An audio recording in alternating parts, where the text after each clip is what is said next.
Could our children start their lives at a disadvantage because of the mistakes we're making with healthy foods? Here we present 3 stories of people harming their children with their quest for ideal nutrition. And the surprising culprit seems to be the foods we consider the healthiest. My name is Sally K. Norton, author and lifelong health professional. I studied nutrition and worked in medical universities in public health and holistic healing.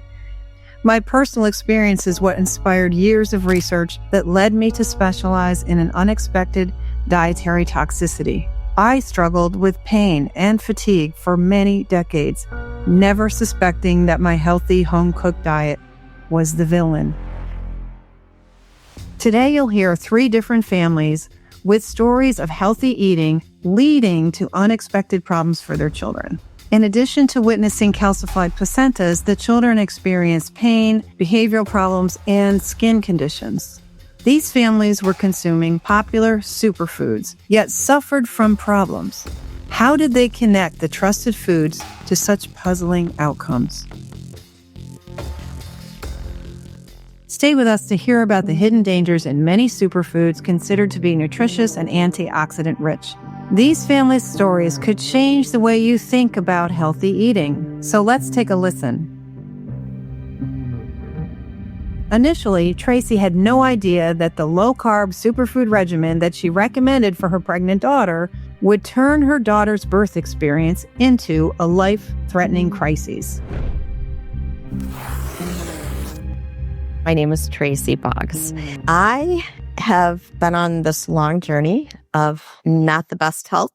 I had my first kidney stone at 14, and that put me on a quest to find better solutions. And so I was always open to new ideas. I was doing keto long before people were doing keto. I was an almond junkie. I was big on spinach, and we grow rhubarb on our own little farm, and all of these foods that I thought they were low carbohydrate, and I was doing what I needed to do for my health. I'm also a birth doula. My oldest daughter had a baby a year ago, December. She was a gestational diabetic. Of course, initially we wanted to prevent her having to go on insulin. I took it upon myself and I put her on a very strict keto diet. We had her under 25 grams of carb a day, and we were really working hard to keep it under control so she didn't have to go on insulin. I was giving her every superfood. She was eating almonds. This was her life.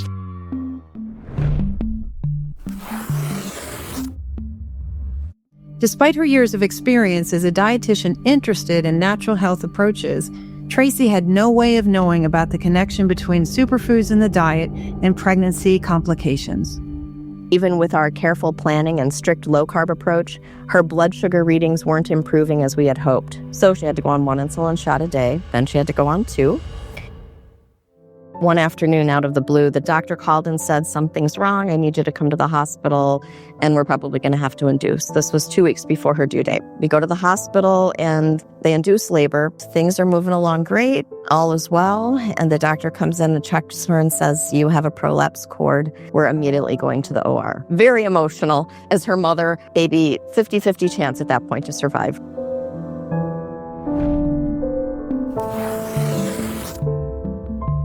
A prolapsed umbilical cord is a serious emergency where the cord drops through the cervix before the baby does. It occurs in a tiny fraction of deliveries and requires immediate intervention.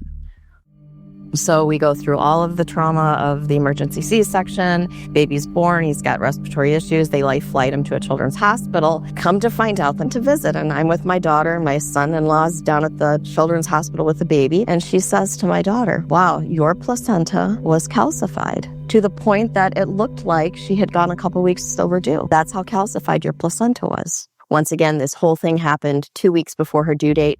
And of course, I thought, why was that placenta so calcified? It makes no sense.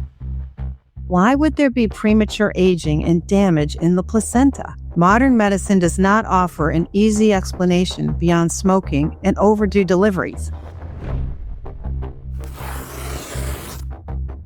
And a month ago, my friend Jessie Essig sent me an email and said, "You need to read this book." And so she sent me a book by Sally Norton called Toxic Superfoods. Mind blown. Tracy later recognized that the diet she designed created the difficult birth.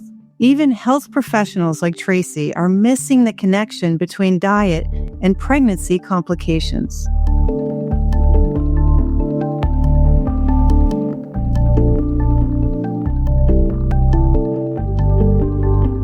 So what could be the culprit?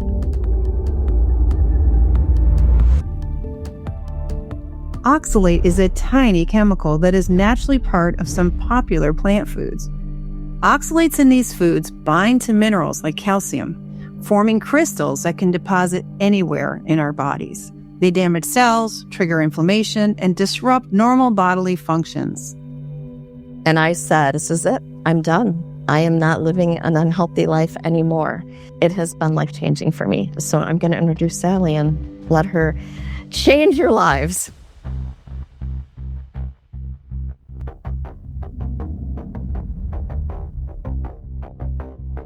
Ben, despite being a chiropractor, was completely blind to what was causing his baby daughter's perplexing vulvar pain. Even with his medical background, he missed the diet connection until his wife's trouble with breastfeeding their second daughter finally pointed him to the missing explanation.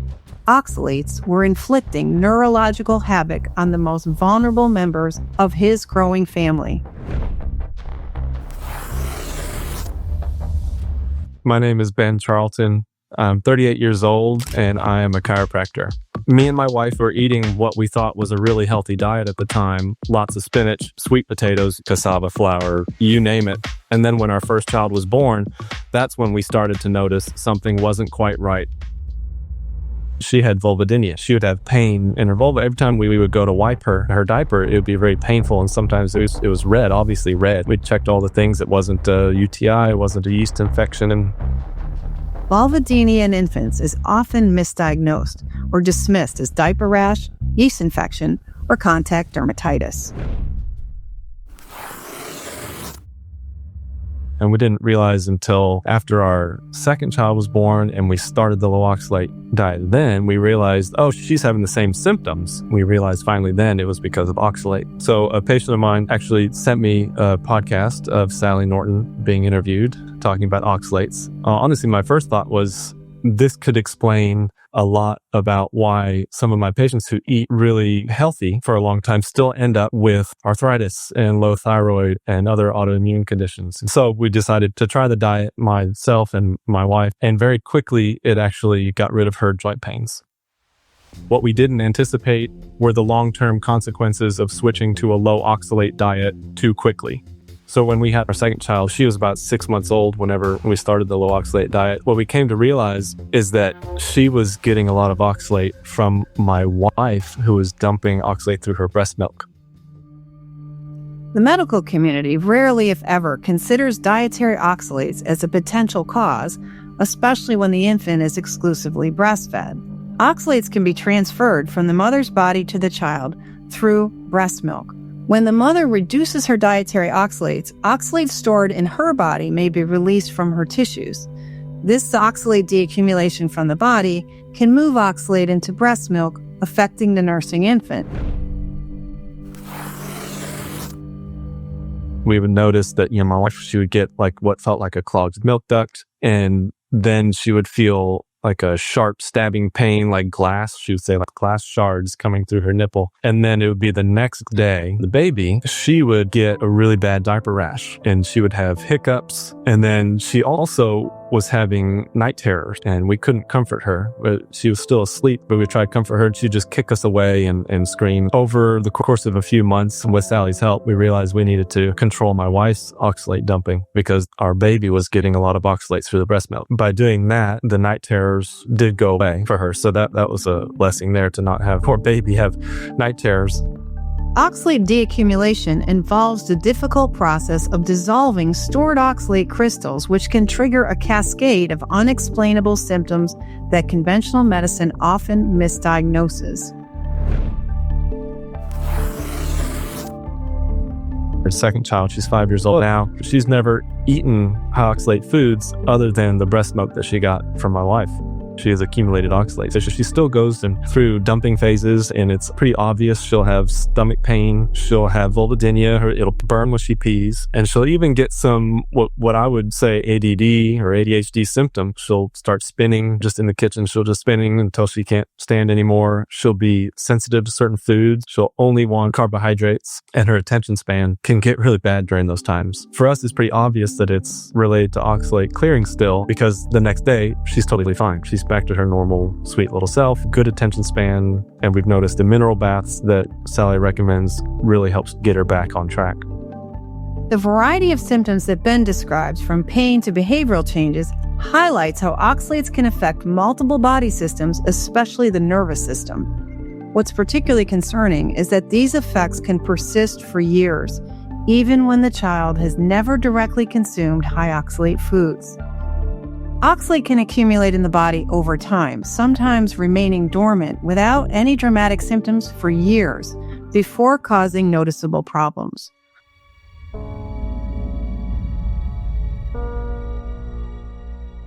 And then there's Lili. Her home garden's bountiful spinach crop became a daily staple while she was pregnant, with devastating consequences she only understood much later. Hi, my name is Lili. I just wanted to share my story on how oxalates have affected me over the last couple of years. I grew up on a traditional diet, eating mainly Middle Eastern food. And when I got into my early 20s, I became much more careful about what I was eating, which led me to eventually become a vegetarian, which then led me to become a raw food vegan. And so a couple of years ago, we started a big time vegetable garden. In the spring and summer of 2020, I grew some spinach and it grew out of control. And I had so much spinach, I had to find different things to do with it. And I was freezing massive bags of spinach, and I was like trying to stuff it into everything that we were having, salad and basically everything I could put it in, I was putting it into. Adding a high oxalate food like spinach or sweet potatoes to multiple meals every day creates an enormous burden that can overwhelm the body's natural defense mechanisms. The levels are extreme, far beyond what the human body was designed to handle.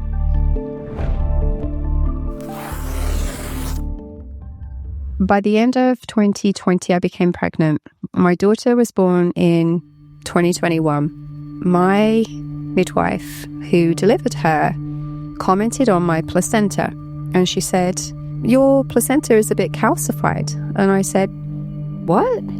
And I just want to go back and mention that my second son, he was born some number of years before, when my midwife delivered him, and she held up my placenta and she said, "This is the biggest and the healthiest looking placenta I have seen in a really long time." I'm well aware of calcification in the body, and I'm well aware of how that occurs. And I'm very careful to avoid that happening. If we see that in a placenta, it's one of two reasons. One reason is either that you're a smoker, which I'm not. And the second reason is that the baby is late, which she wasn't. She was actually 10 days early. About a year ago, I came across information that suggested that if you've had a high oxalate diet that causes calcification, it can definitely show up as calcified placenta. And it got me thinking back to my diet during 2020 of all the sweet potatoes and all the spinach that we were having, and how I'd never really ever eaten anything like that before in my life.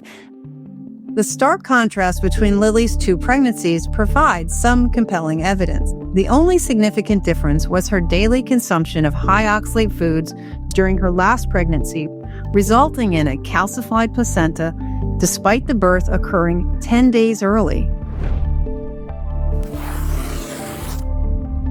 The other issue that I'll share, that my daughter, the one that was born with the placenta that had some calcification issues in it, when she was first being weaned, one of her foods that I used to puree for her was sweet potato and squash. She started to develop these red marks on the top of her foot near her ankle. It looked very sore and aggressive, but She didn't seem to be bothered by it at all, except for during the night when she would get bouts of itching with it. So I'd removed anything with gluten. I had removed tomatoes. I had removed dairy. Anything we're usually told is a culprit for eczema. I'd removed all these things and it wasn't making a slight bit of difference. Baby's rashes that Lili describes may be signs of oxalate deaccumulation. When oxalates exit the body, the immune system's efforts to remove oxalate from tissues may cause inflammation and irritation, including in the skin. It's this immune response, not necessarily the oxalate deposits themselves, that creates the bulk of the visible symptoms. Then she got a cold, just like the flu. And as babies' children get the flu, their appetite tends to decrease, which was what happened to her. So she was just breastfeeding a whole lot. And then when her appetite started to return, I started to put her back on her pureed foods, which are all homemade. But her evening one, which was usually a base of squash or sweet potato with maybe some other vegetables and things in it, she just point blank refused to have it. After about a week or so of not having anything sweet potato or squash based, I completely removed that meal and I swapped it over for something else, which without my knowing, because also just to mention, I wasn't aware about the oxalates in sweet potato at that time. I saw a massive improvement in her legs, which was the first improvement I'd seen.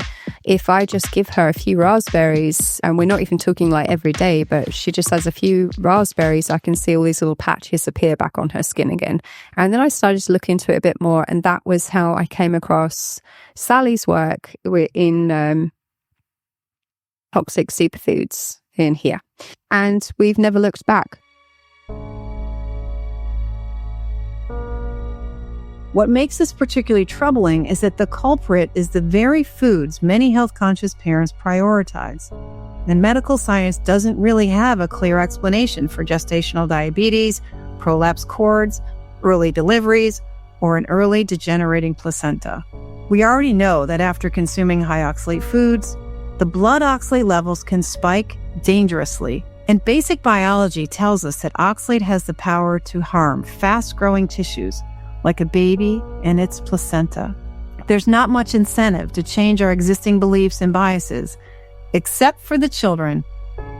Parents deserve to know that high oxalate foods eaten routinely are risky for the whole family. Please like and share this video today, especially with young parents-to-be.